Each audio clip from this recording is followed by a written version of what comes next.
One of the darkest characters in Dubliners, Farrington rebels violently against his dull, routine life. He experiences paralyzing, mechanical repetition day after day as a copy clerk, and his mind-numbing tasks and uncompromising boss cause rage to simmer inside him. After the day in questioning Counterparts, the rage becomes so explosive that Farrington unleashes it on the most innocent figure in his world, one of his children. The root of Farrington's problem is his inability to realize the maddening circularity that defines his days. Farrington has no boundaries between the different parts of his world. His work life mimics his social life and his family life. No one part of his life can serve as an escape from any other part because each element has the potential to enrage him.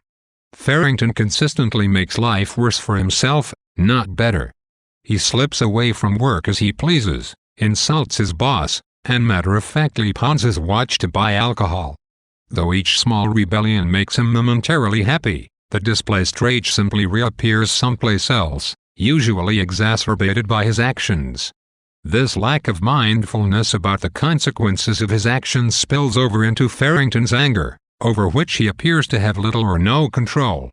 Farrington's explosive violence sets him apart from some of the other characters in Dubliners, who often accept routine and boredom as facts of life and do little to upset the balance of familiarity and calm they've established. Mr. Duffying, a painful case, for example, identifies so fully with his routines that he cannot upset them even for the chance of love.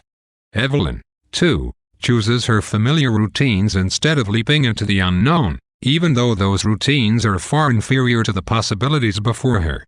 Farrington's insensitivity to the people around him also casts him as the opposite of Evelyn, whose concern for what others will think of her overrides her own desires. As the brutal bully of Dubliners, Farrington shows what can happen when a life consists primarily of mindless repetition. Sooner or later violence will surface, and those who witness or are subject to the violence may themselves act violently in the future.